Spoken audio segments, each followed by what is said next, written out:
said earlier, yesterday, the lovely sort of hubbub and chatter between you. But yeah, we're just going to get started with our next session. Just before we do, just want to let you know that this session will be recorded for Esther, and the recording is there, and it's for Esther's website, so that's where it'll be shown. But the only bit that will be recorded is Esther talking. Once we get into the comments and questions and things, the recording will be turned off. Sorry? Will be turned off, and that will be confidential, so not be on the website. So I want to introduce to you Esther Stanway-Williams. She will tell you a little bit more about herself. But Esther writes a blog on Substack, which some of you may have seen. It's about living with the loss of her son, Don. We've shared some of her writing actually at TCF on our guest blogs pages on our website, and you can get the link to the Substack to all her writing via that, if you wish. Esther will be sharing with you her son Don's story, and sharing a little bit about how she's learned and is learning to live alongside her grief, as well as continuing the relationship with her son. And we appreciate, obviously, that everyone's grief journey is individual. So please be aware that this is Esther's story. She shares it with no expectations that anyone will do it the same way. Our hope, I guess, at TCF in asking Esther to talk to you is that you'll take away from her talk what's helpful to you on your own grief journey. So thank you very much, Esther, and over to you. Thank you very much. Hello, everybody. It really is a great honour to be here, because I'm aware that I'm coming at a point in all your lives in which you're in profound pain. How can we not be when we lose our child? It is not for no reason that it's called the most painful of griefs. How we lose our child, how we have lost our child. I know I hear about 2/3 to suicide and 1/3 to addiction. Just adds huge extra layers to the pain, doesn't it? And other people don't get it. And that's one of the first things I think we're dealing with, is the sense of loneliness, that no one really understands what we're going through. And that loneliness is incredibly unhelpful to us, because on top of everything else that we're dealing with, the loneliness is incredibly unhelpful, because really we do need people with us to support us. The feeling of needing support is very strong for us, and yet where do we get it from? And I walked in today, and my first feeling as I walked into here was a warmth, a sense of peace, and listening to you talk before I began speaking now, and hearing the obvious connections you are making. I know you are finding support amongst each other, and I'm very pleased to see that. I'm very pleased to see that you are availing yourself of this wonderful organisation, because we need it. We are not supposed to go through things like this on our own, and yet I fear that many people do. And I think when we reach out and find organisations like this, we find our way through, we find ourselves again, and I think we find our relationship with our child again. We find our child again in a different way. Of course, we want them to be here, we want to hug them, we physically absolutely yearn for them. That's not possible. That's our sadness. But what we don't want to do is to lose our child. We want to find a new way to connect with our child. And my journey has been finding that connection. And if you take nothing else away from what I say today, I want you to take away the belief that you will find your child again. I think in the early stages of our grief, it feels as if our child has just disappeared. It's like a big hole has opened up into which our child has gone, and they will never come back to us. And that's devastating. I think we do find our way back to them, and I'd like you to hold on to that hope. So I'm going to start first with showing you, I'll say a little bit about myself. My name's Esther, as you've heard. I originally came from the north, so I've returned back up to the north for this talk. But I now live down in Oxfordshire, in a little town called Tame. Michelle also lives in Tame. It's so lovely to have her familiar face. I co-run a support group in Tame, and Michelle's a member of that. I'm 62. I lost my son in April 2021, so I'm now in my 5th year. I've been a teacher all my life, so standing up isn't something that is unusual to me talking to others, but they're usually quite little ones, so it's a whole different range of age range here. I was an English teacher and then a primary school music teacher. After Dom died, I retired from the classroom teaching. I was fortunate enough to be able to do that, took my pension and continued my piano teaching from home. That was a concession I was able to make. I know not everyone is able to make those kind of concessions. That's what's tough. We have to keep living seemingly the life we lived before, but with this devastating loss. We hear a lot about finding purpose, don't we? That's tragedy. And I know in the early days, I was flabbergasted that I was supposed to find purpose as well as just get out of bed. You know, it's what? Finding purpose, is this not enough? I think so much is said about finding purpose that we can end up feeling that we have to rush to recover, to suddenly become this person, and there's some mythical finishing line that we have to reach. I can tell you now there isn't. It's individual. Everybody has their individual journey, and I think trying to rush it can backfire. It really can backfire. You know you. You do you. You do you in grief. You know you're an individual. But having said that, what in the early days I did need to see were other parents who'd managed to survive this terrible loss. Because I think in the early days we don't actually believe we can. And the best we can hope for is seeing other parents who have survived this. They become our flag bearers, don't they? Because it just seems so impossible.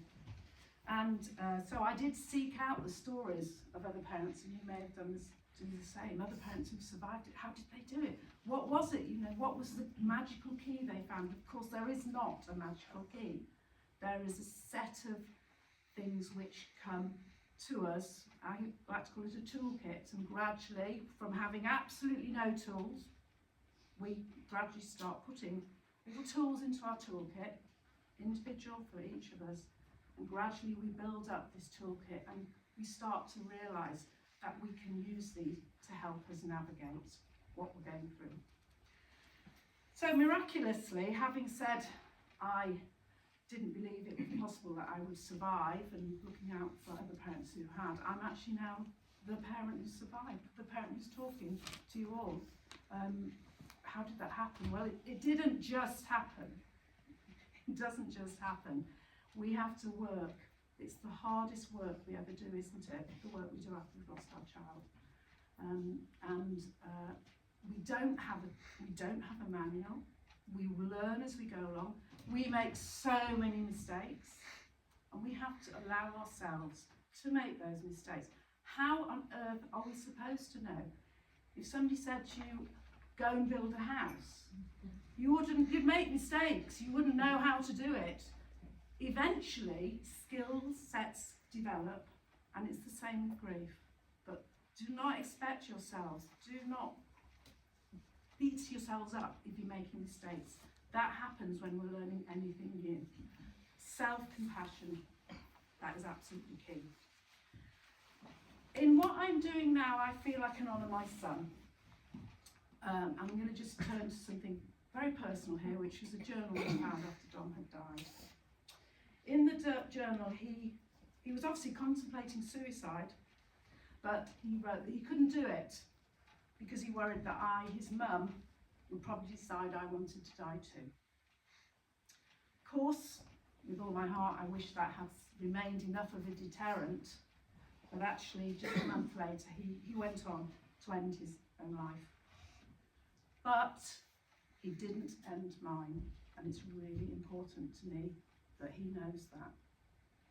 And I think everyone in this room, if you can think of one thing to help you keep going, it's that your child would want you to survive this. You know, you're here because you loved your child. Your child loved you. This was not intended to destroy you, even if it does feel like it has done. Healing after our child's loss feels like an impossible task. And actually, I think there are many roadblocks on the way which can contribute to this feeling that it's impossible. One of the biggest ones is the sense that we failed our child. Guilt. That is huge, isn't it? The guilt. And even today, it can come back to bite me. I'm not saying it's gone completely, but I've found ways to see it off in a way that in the early stages I couldn't. It used to descend upon me, and that was it for that day. It was just all I could think about. But I have found those ways, using those toolkits. I also know that after Dom died, we had very little support, and I'd just like to tell you the story of how we found out and what the support was. So we got a phone call, my ex got a phone call from the police in London where Dom was living to say he'd taken his life. I like to say that there was more to this than that, but that was it. My doctor wasn't told. There was no signposting from bereavement services, no checking in on us afterwards. Now this was in COVID times, so maybe that had something to do with it. He died away from home in London. And I'm sure you'll remember that life wasn't normal in COVID times. Nevertheless, I often wonder if Dom had been run over, for instance, whether they'd have just rung me up and said, your son's dead, end of. It seems an extraordinarily lax safeguarding, and as we know, we become vulnerable to taking our own lives after our child has died, don't we? So it beggars belief that that happened. But it's another of the reasons why I feel very committed to wanting to support parents and to change outcomes for parents, to help them come to a place where they can continue to live their life after their child has tragically lost theirs. Now I know in this room everyone's circumstances are different, and I know everyone's relationship with their child is different, okay? I know all that, but I think we have something in common. Everyone here has got a massive hole in their heart where their child used to be, okay? Where the child still is, but where that sense of our child living and breathing, walking around, huggable, it's gone. It's a massive, massive hole. And that brings so much suffering. And my hope is that following my talk, you will have found something within it to help you suffer less, right? Suffering, it's you're not going to suffer. Why would we not suffer? But the suffering lessens, and I hope that that can process, if it's not already started, can start. So I'd like, through the lens of my journey, for you to find a way back to yourself and to your child, to gradually see the possibilities that are there. So I'd like to begin with introducing my son to you.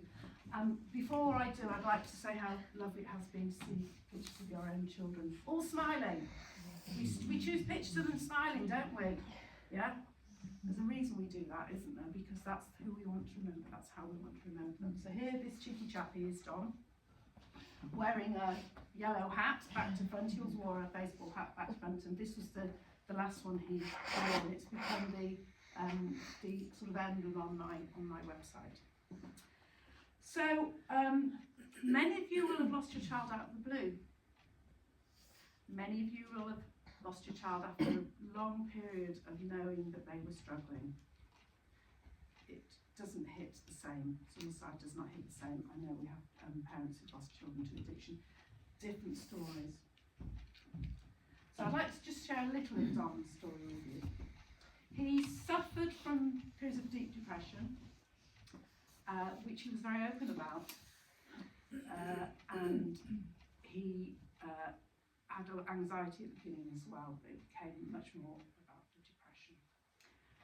And we never got to know why it was on that particular day that he took his life, because he had been very open. Now, I know some children, it comes from the blue, some we already know they're vulnerable. It doesn't make any difference. And that's one of the things I feel I can maybe offer parents who think, if I'd only known, if I'd only known I'd been able to do something. I did know, he was open, still happened, right? I know that sounds like a bit of a depressing message, that nothing could be done, but I do sometimes think that is the message we need to hear. Because he suffered from depression, but then he had periods of being very happy, I often describe it as a roller coaster. I felt I was on a roller coaster. When he was very happy, I was happy. You know that expression, you're only as happy as your least happy child? When Dom was happy, I was really happy. But of course the depression came after that. So we had the roller coasters. And I'm sure that many here who have had a child who had addictions, similar, you would have seen moments when there was real hope, yeah? Things seem to have turned a corner, only to have them dashed. I'm sure, like me, you'll have witnessed your child trying really hard to make their lives work. It's so painful seeing that. I'm sure you will have seen times when you thought, well, that's a very bad choice, that's not really going to work. And yet, what can you do? He was an adult, he was 30.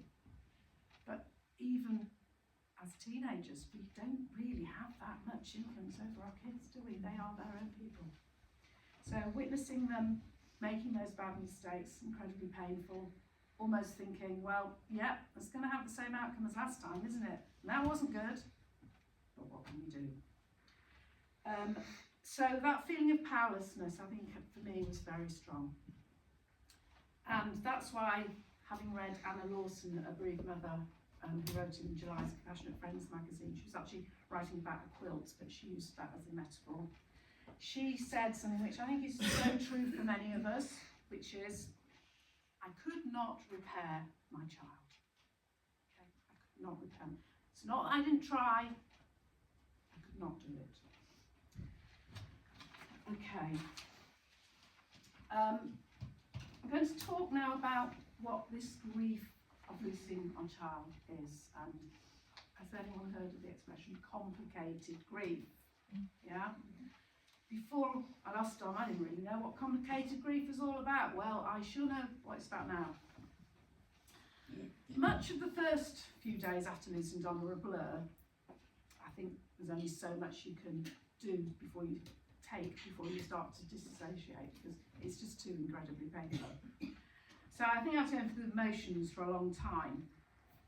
But I think, retrospectively looking back, I was definitely experiencing complicated grief. So I'm just going to highlight three things which I think, for me, stand out. It was a grief out of time, as all our griefs are. Your child is supposed to outlive you. You are not supposed to be burying your child. At some point, you imagine they'd be burying you. It's all wrong. It doesn't make sense. It's not how it should have been. And thinking about how they died will always be painful. It cannot be other than painful. So these things make this something we can't change, can't turn the clock back. It's a stigmatised grief. The room can go quiet when we talk about our child now, can't it? Other people, it feels like they're scared, choosing not to speak in case they say the wrong thing. We'd actually just like them to say something and let us say something, but there's this reaction, and I think having lost Dom, I realised what being othered is about. We are othered, it can feel as if we're othered. We are that parent who lost their child. Let's go over here. This is a traumatic grief, is the third one. Hugely traumatic. How can it not be traumatic, however our child died? And the nature of the ways in which our child dies are so traumatic. Others, of course, don't know how to help us, and what they can default to is sort of traditional methods of helping someone in grief, when you might have lost someone through more natural causes, not realising we're actually in deep shock, and we need to process, we need to talk about this, because it's the only way we can relieve our brains from working overtime trying to process it on our own. So we do need to talk about this. What others tend to do is say things like, in time we'll feel better, and it means nothing. It is absolutely nothing. How we're feeling now is all that matters. And what we want to say to them is, the only way I'm going to feel better is if my child suddenly comes back. Thank you very much. Could you organise that, please? And then I'll feel better. You know, we try not to say that because we don't want to upset people, but that's essentially what we're thinking. What we most need is to acknowledge our pain and our trauma. That's our need, to acknowledge this is awful, this is painful. We need to let people accept that we feel this loss intensely, not try and box it away for their comfort. And yet others struggle when we open up about how bad it feels. So we can end up stopping talking about it, and that, I think, is not helpful to our processing. So what I'd like now is to show you this book. I don't know if you know this book, Going on a Bear Hunt. Yeah, I read it a lot to my children when they were young, because it's one of those fun books. You've got them go through the grass and you go swish, swish, swish, and you put all the noises in. This had constant, it's a family, goes through a forest, a dark forest, trying to find bears, which seems like a bit of a dangerous thing to do. However, that's what they're doing. They keep coming up against obstacles, and each time they come to an obstacle, they've got a kind of mantra, which they say, we can't go over it, we can't go under it, oh no, we've got to go through it. Okay. I think it's a really helpful and easy thing to remember when we're in deep pain, like we are, that we have these three alternatives. And I'm not saying that we don't sometimes go over it, just have days when it's just like, I cannot deal with it any longer, I'm going to go and just meet up with a friend, not think about this at all, have a nice manicure, whatever it is, to do something nice for ourselves, because we can't 24/7 be in this much pain. Neither am I saying that there aren't days when you just do want to go under, you want to sit in this, close the door, close the curtain, stay in bed because it's so awful and you just want to go. But ultimately, what I am saying is that there is no substitute in the long run to doing this, going through it.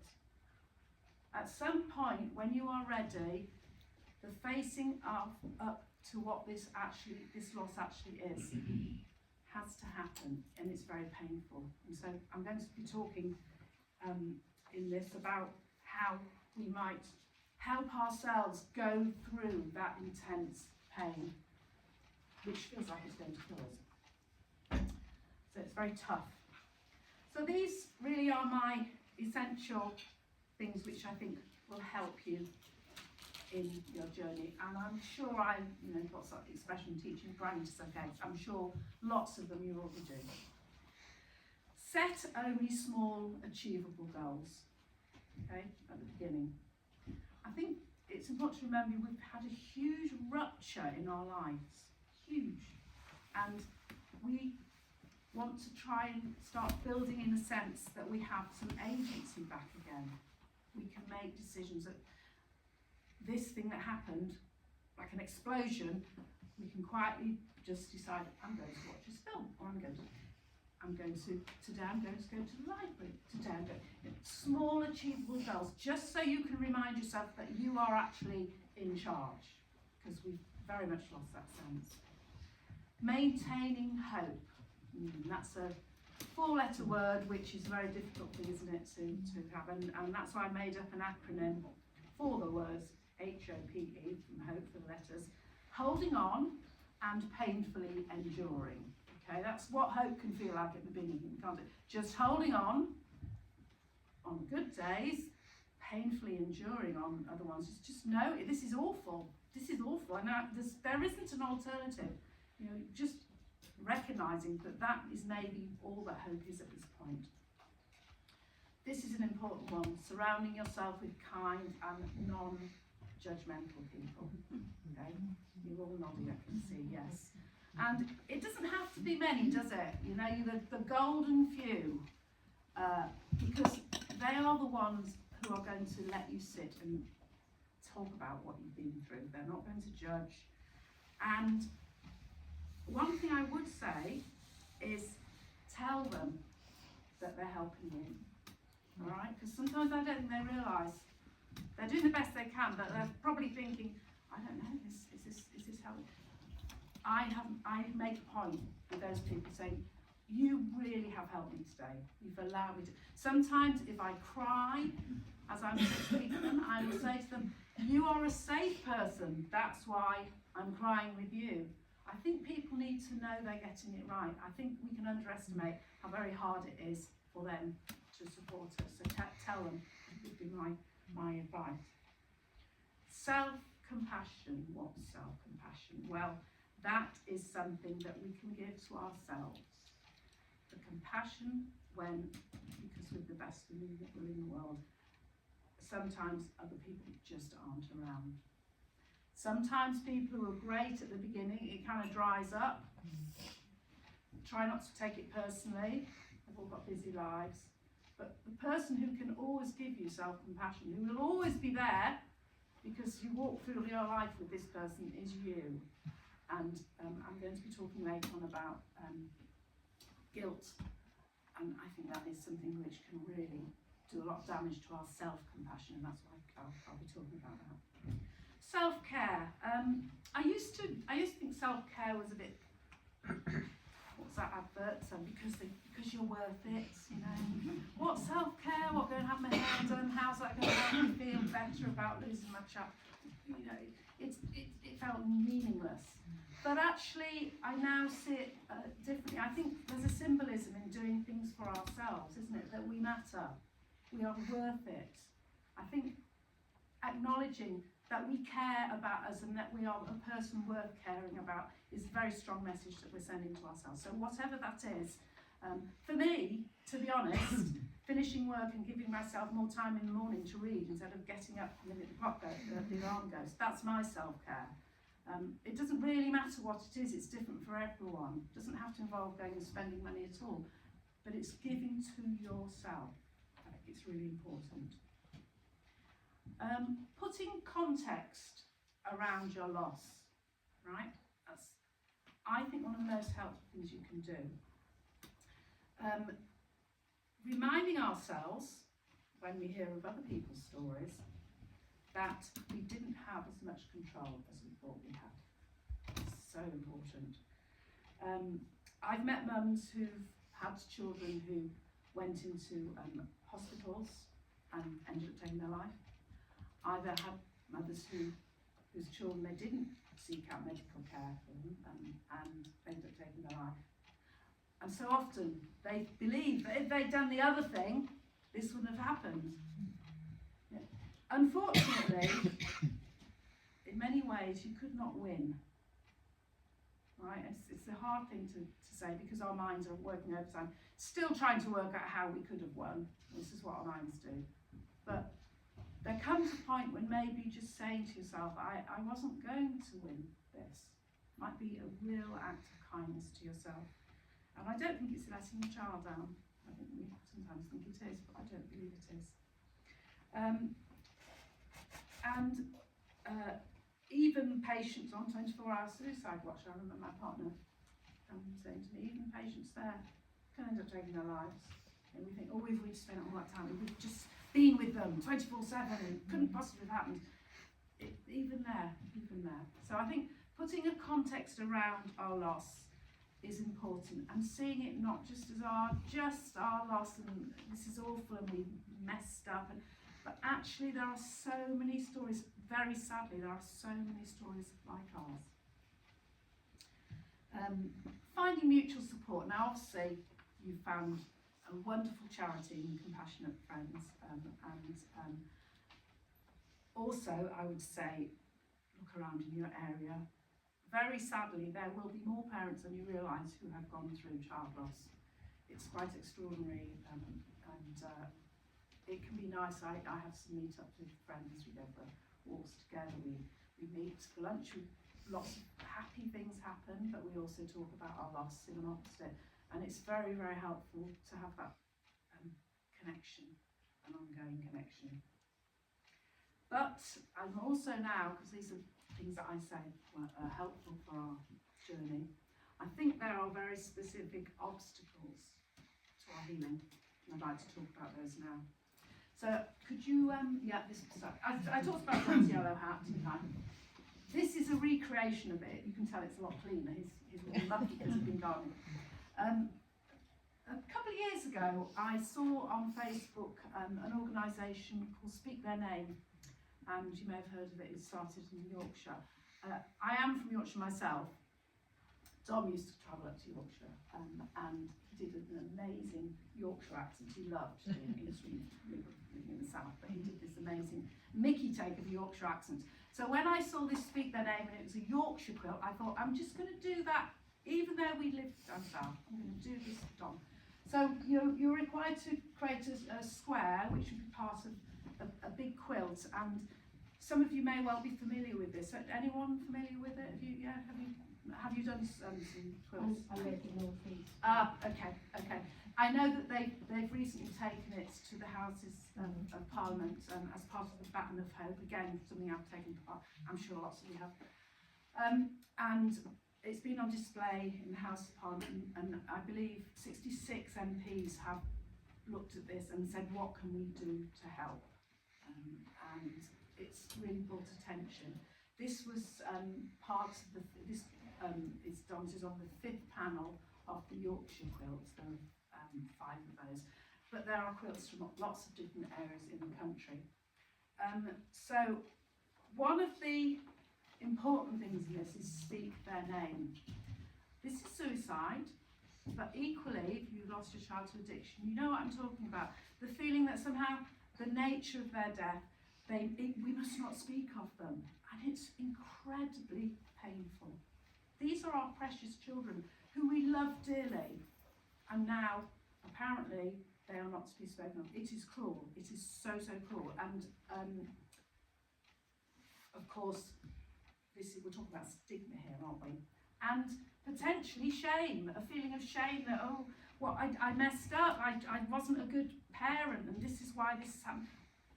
Nonsense, and I'm going to go on to that, but that's where the shame comes from.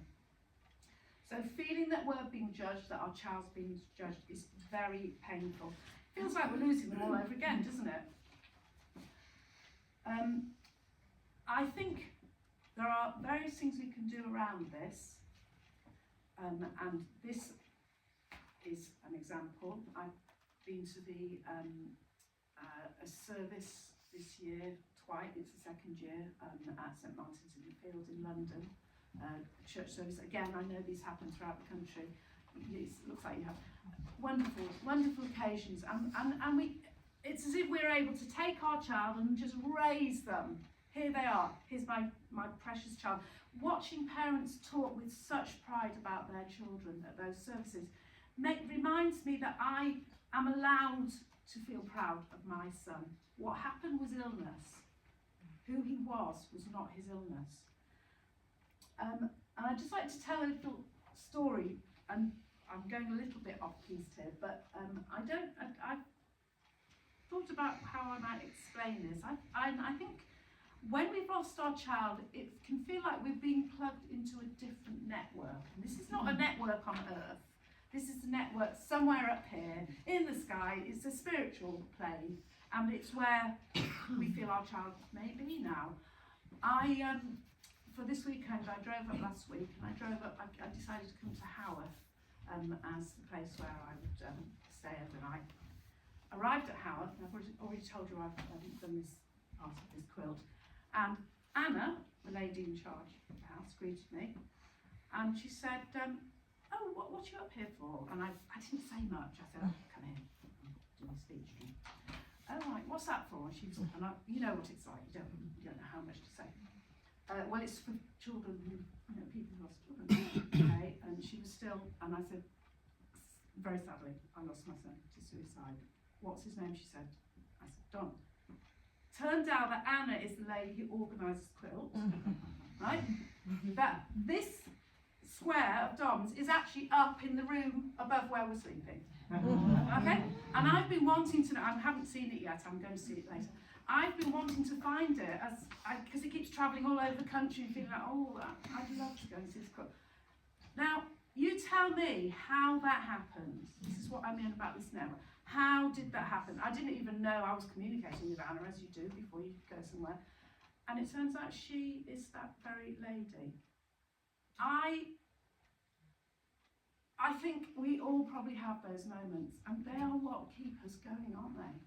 They are so significant. They are beyond significant. They were meant to be.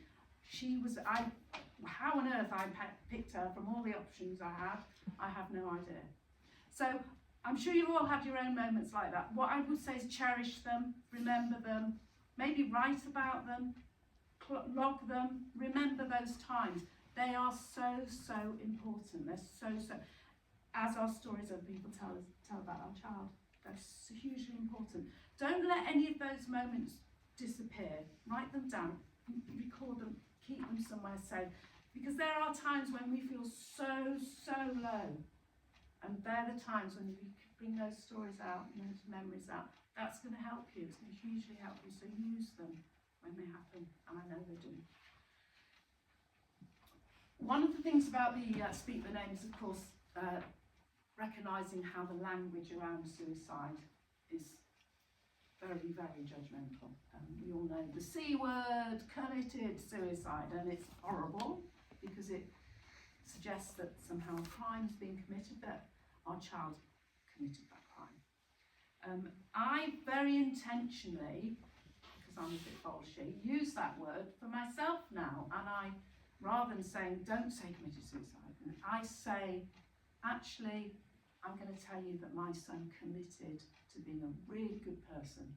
He was a very good and a very kind person. And now I am very committed to doing work in his name. I instead of saying, oh, we mustn't say that word, repurpose it. That's what I do. And it has a way of making people stop saying that word. Suicide Prevention Day, I was briefly having a chat with Michelle now, and she knows, because we're in the same support group, she knows my feelings about Suicide Prevention Day. And don't get me wrong, I'm very glad it exists. I'm very glad that, how can we not be glad of one less suicide, one less pain, because we know how much pain comes from a suicide. But I remember the first suicide day, I was riddled with guilt about failing Dom. And the second one probably, and the third. And the messaging that all deaths are preventable, well, that didn't help, put it that way. I'm sure that others believing that addicts can be easily persuaded to quit. You just do whatever you do. It's incredibly painful. If you've actually been struggling to support your child through huge difficulties, you know this is not true.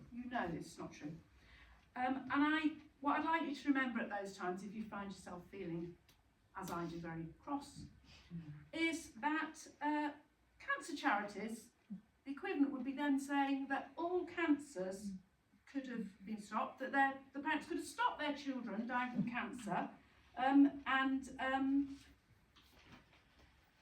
it was therefore their fault that this happened.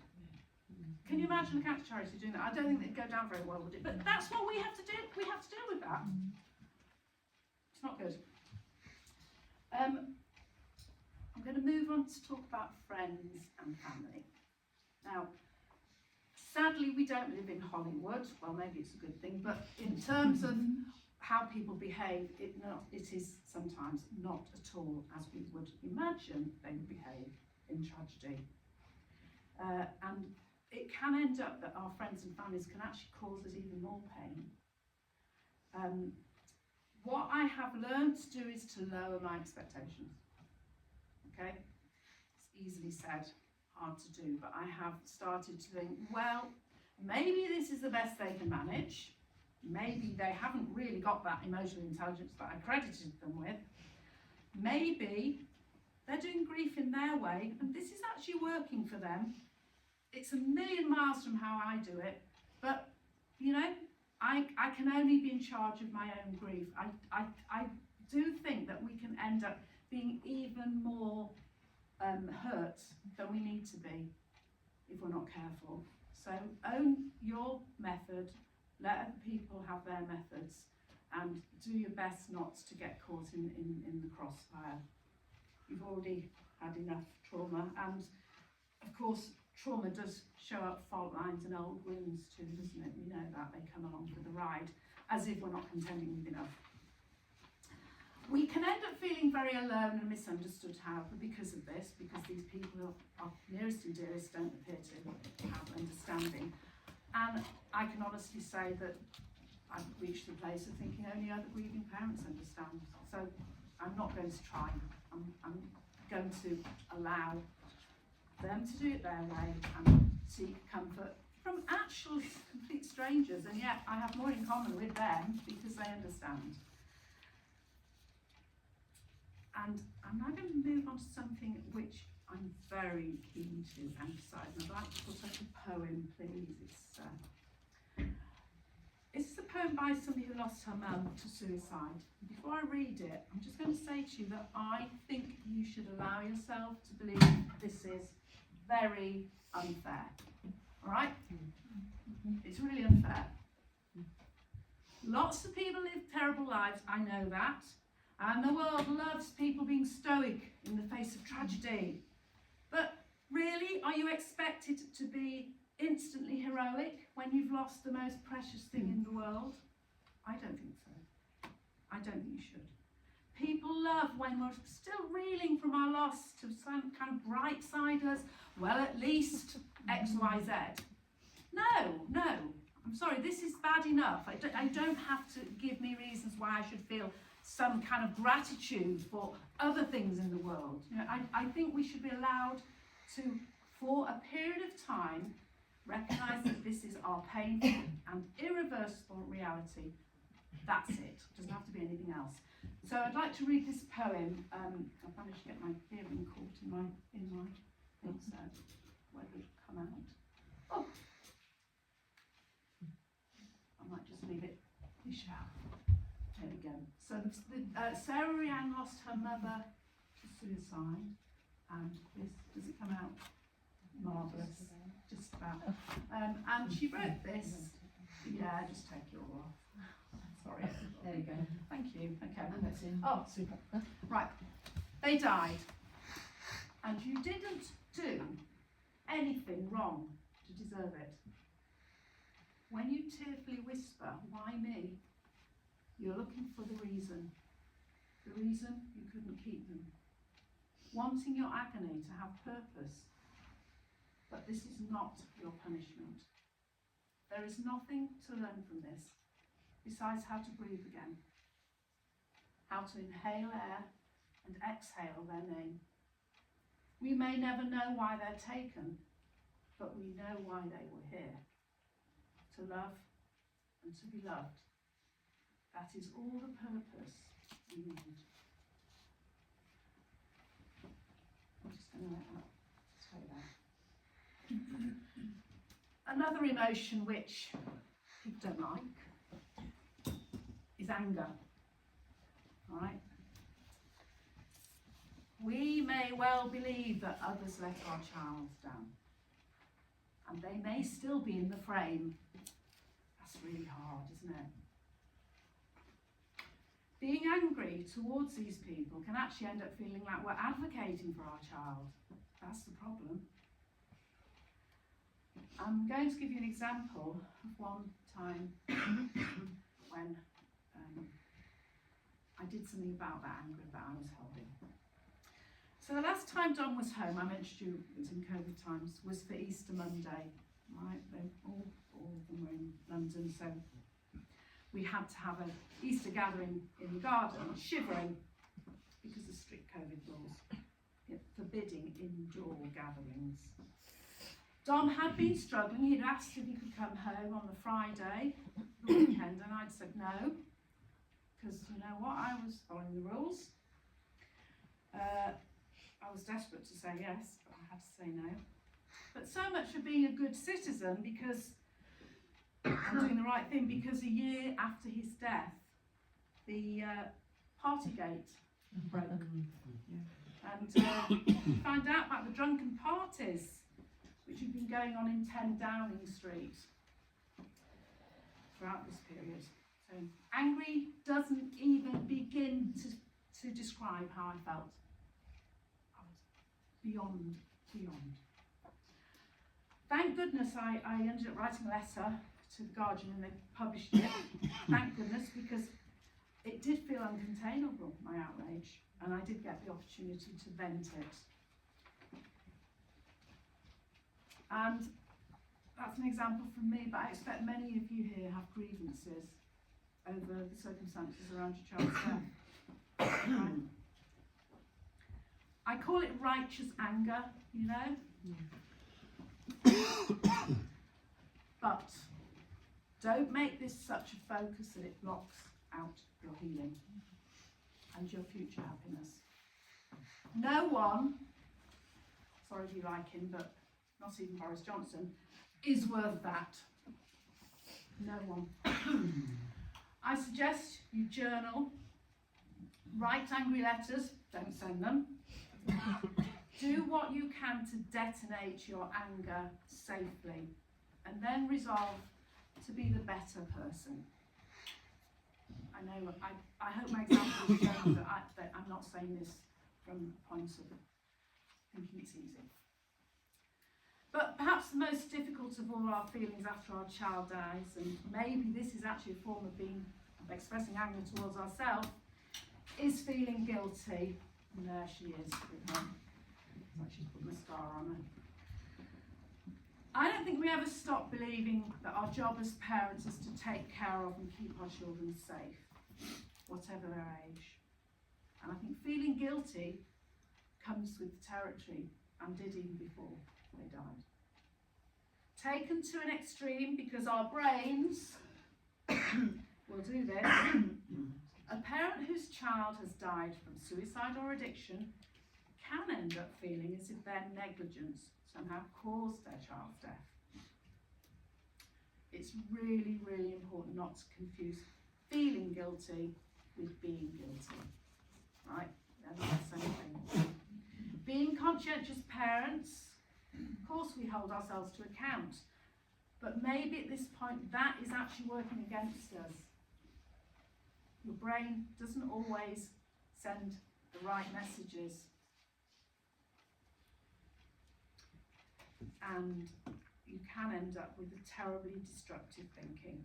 And it goes like this: I did wrong, but I can't make amends or say sorry because my child is dead. So my penance forever is to punish myself. Right? There's a strange logic to that at times, particularly in the early days. But actually, it just makes us miserable. It doesn't bring them back. And I'm going to say now, I'm convinced that my son would be appalled if for the rest of my days I only connected with him through pain and anguish. And he'd be really sad if being plagued by guilt was the only way I felt able to show my love for him now. I know putting down our guilt is not easy. I have so many regrets. But I did the best with what I knew then, and I refuse to keep punishing myself. What I'm saying to you is essentially that although all your child's stories are different, if you let your love for your child be the focus of your story, you will find healing. It's important to see the bigger picture, the limited control you had when your child died. Catch yourself in the act of self-blame and stop it. Again, I know it sounds like it's so easy. It's not, but it's one of those things that we can gradually learn to catch ourselves doing. Remember, we are all human at the end of the day, and in common, I'd like you to listen to this, in common with other parents whose children do not die from these, we have all made mistakes, right? If every parent who'd made a mistake that ended with their child's death, there wouldn't be any children around. Sorry to sound big, but parents are flawed. We are flawed. We are living in a flawed situation. We do not have the information we need, and even when we are doing our very best, we are human beings. Perfection does not exist. It's natural, of course, not to want to think about the events around our child's death, and I'd like to move on now to the next slide. How many of you have seen this slide? Yeah?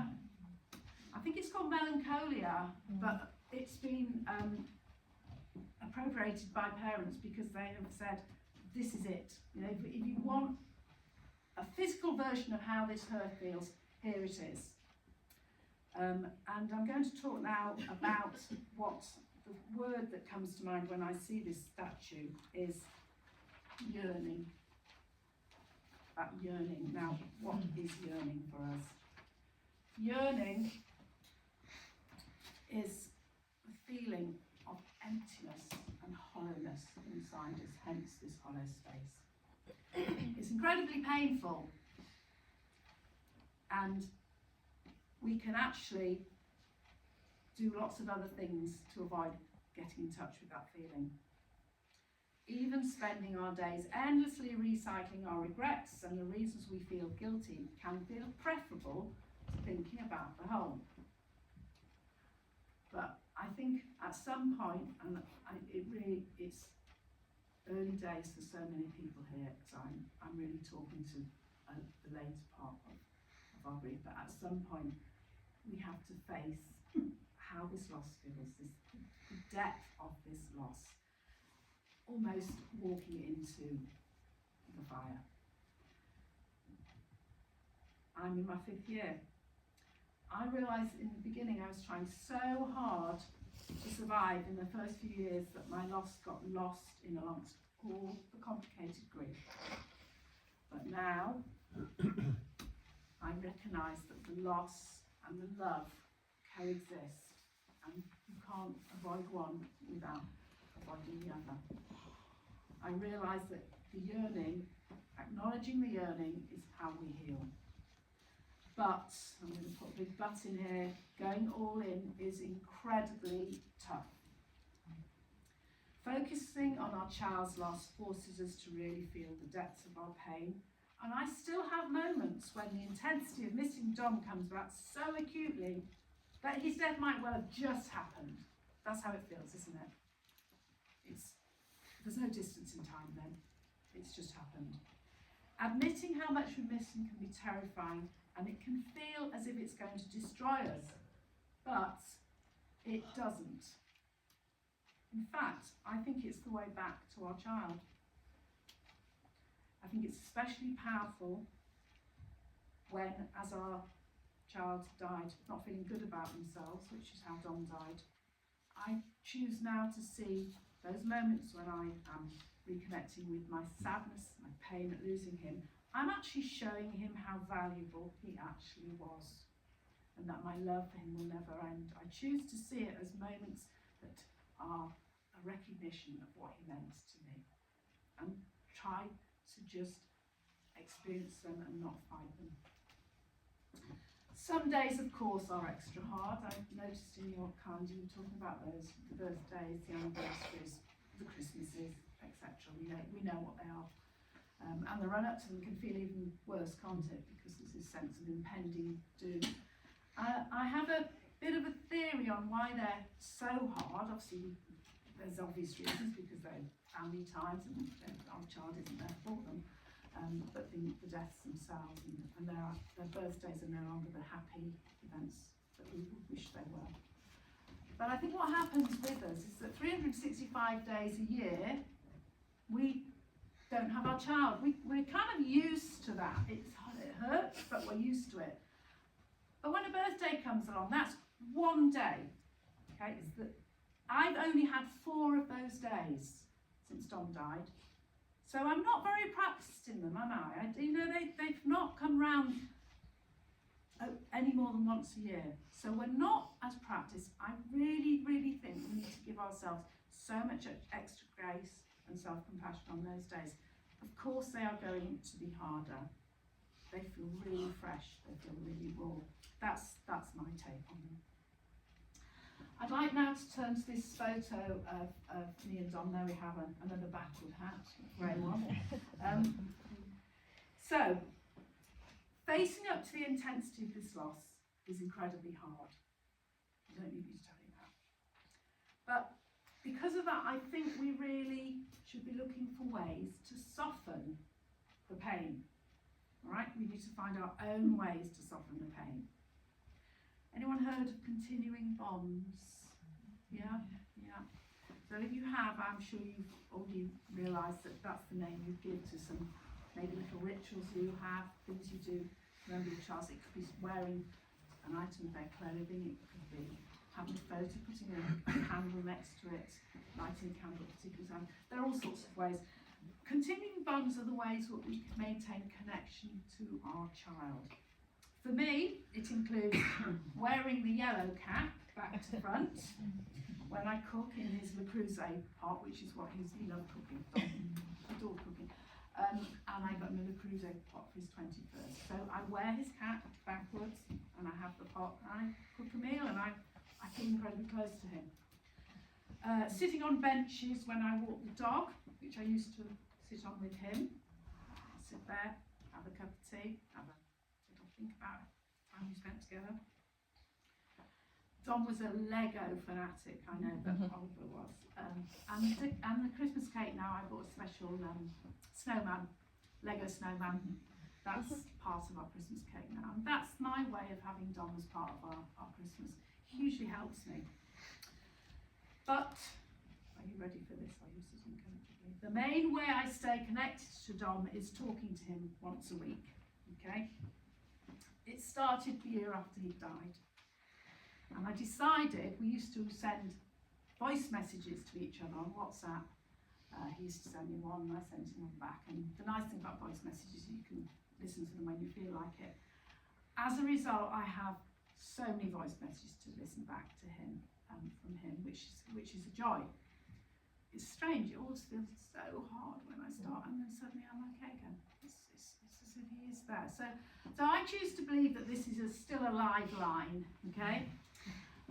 And once a week I send him a voice message and then, here's the really wacky bit, I send one back from him to me. Okay, and so he says, "Hi Mum," that's how he starts. And then I just start talking. I just imagine what he said. And he says what he says. And it's quite extraordinary, the things that he, come out with. Having done that, I then listened to the one that I did last week. Okay? And my memory's awful. And I can't remember anything from that. So it's like a fresh conversation.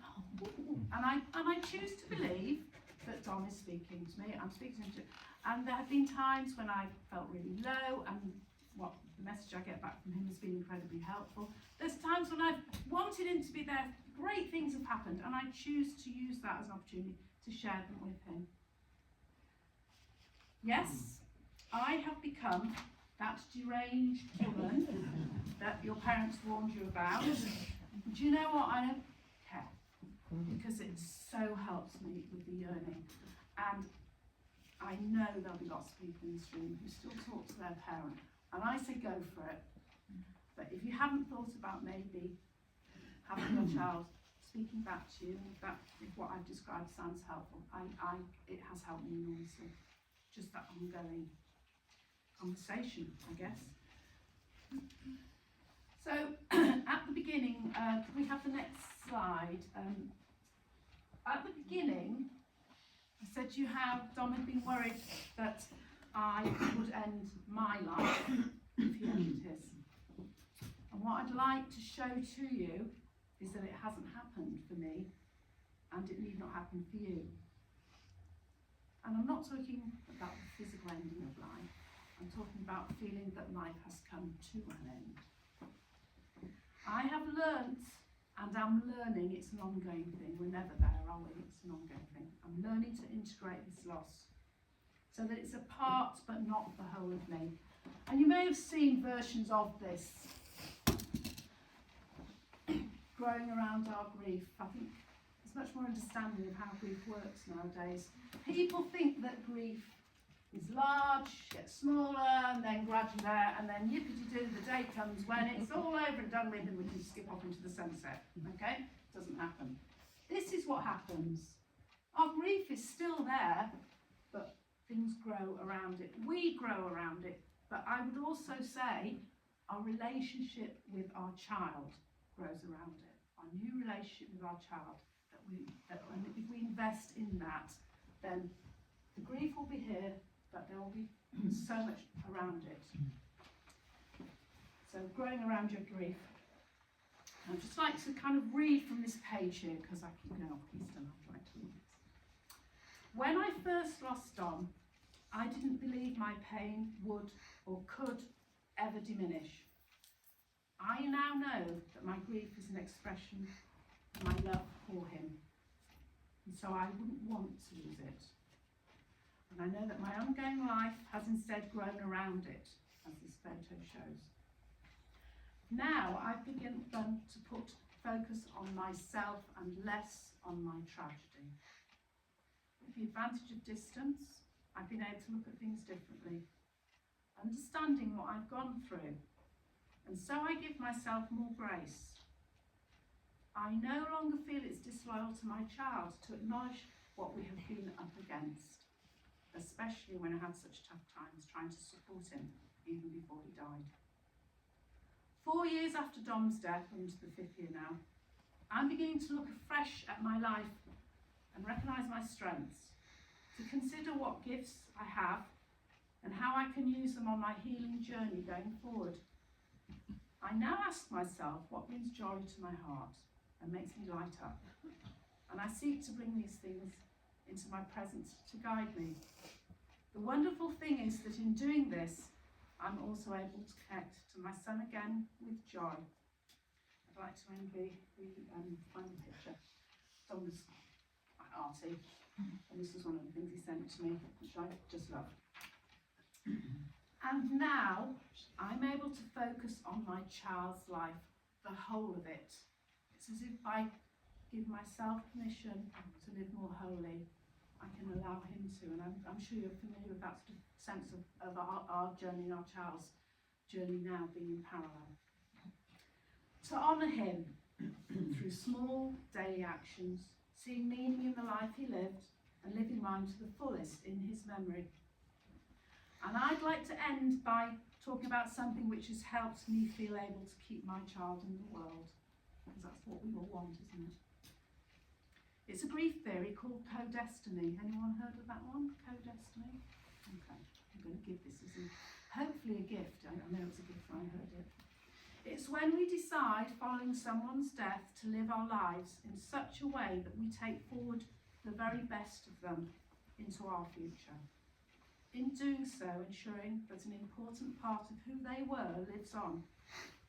In committing to thinking about how they lived rather than how they died, we are doing our part in making sure they are remembered for this. I know my child's illness was not who he was. I've already told you that Dom suffered with depression. What I didn't tell you was that he used his own experience to help others. In his mid-20s, setting up and running mental health groups in our local town, and doing the same later in London, reaching out to others by distributing flyers and going online in COVID times. He understood how we are so much stronger when we face things together. And so many people who didn't even know who we didn't even know, got in touch with us after he died to say how much his openness and support had helped them. I'm incredibly proud of him, and post-venture work I now do is in his name, and to ensure his story continues. And I know he approves. So I hope you found something in my words today that's spoken to you. I feel passionately that it's not enough just to survive the death of a child. I think we need to believe our future will contain good things. That, therefore, is our reason for keeping walking forward rather than giving up. I know I want to keep healing. There's no end point.